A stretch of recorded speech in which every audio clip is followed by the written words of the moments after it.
Today I am reviewing this crystal chandelier hanging ceiling light.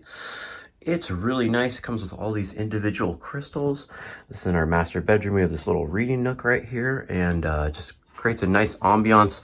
It's very overcast. It's going to rain earlier, but can't wait for all the prisms to shine because the sun comes in right through this window. You can see it has these four tiers.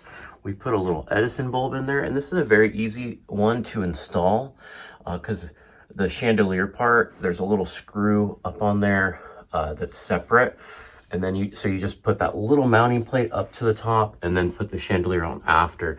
I did have to assemble every single one of these crystals with these little wire hooks, which is pretty tedious.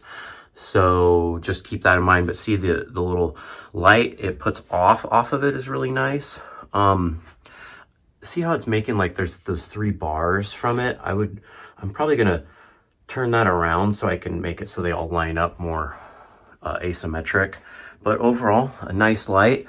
I think it's the perfect solution for this part of the room, and especially when we get some sunnier days and you get all those little nice reds and prisms coming through from the sunlight that comes through this window. Even when it's off all over this room, will really brighten it up. And I hope this video helps you with your buying decision.